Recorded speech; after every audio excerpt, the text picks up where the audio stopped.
I can't believe that 2 years has gone by so fast. I remember when Mrs. Brower came to Oakwood University, and I remember sitting in the classroom, and she had a PowerPoint and she started just sharing about what chaplaincy was.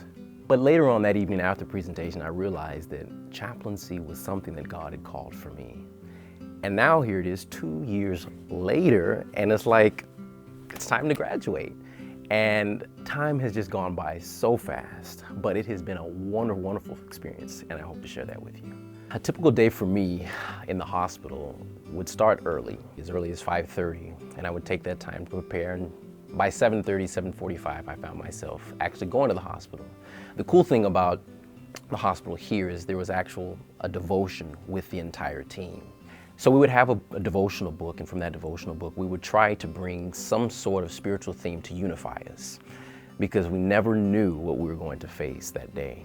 So after we have devotion, one of the first things I would have to do is go to the computer and look at all of the patients that were there.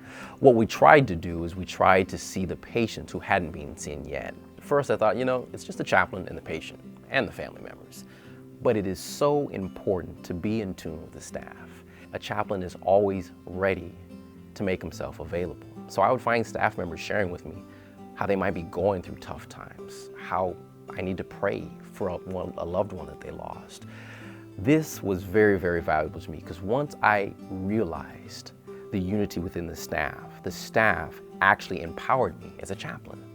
Typically when I would go in the room, one of the things that I did is I just really tried to introduce myself, who I am, and what do I do. I had some patients that would look at my badge and say, "Oh, you're a chaplain, I'm okay, I don't need a prayer or anything." So I found myself actually educating the patients. What do we do? I can just be your friend, pull up a chair, we can just hang out, talk about football, whatever it is. I found out real quickly that as I would go from room to room, that my measuring stick of knowing what to give the patient was using both of my ears and not so much my mouth. The moment I knew that this was as we say in Australia, the fair dinkum, the true blue deal with chaplaincy was when I actually sat down with a patient, and she opened her heart, poured out her heart, and invited me to journey with her in her grief. I realized that this was sacred time, sacred space. When I stepped into my first patient's room, there was this sense of awe. I felt a sense of peace, and I knew this is my place. This is my opportunity to change the world, to be a blessing. When I came here, I had high expectations, but this program is beyond and above my highest expectation. They care, not just about how you're doing in school, but how your family is. And it is just wonderful to know that being in a program that truly cares about making me whole.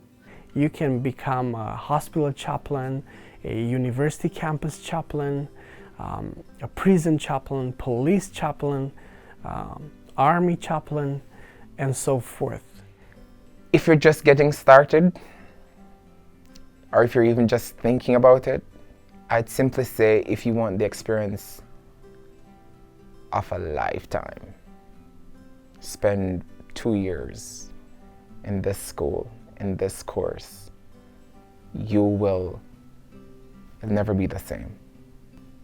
I spent my 2 years being blown away every day by people who are invested in making the world a better place.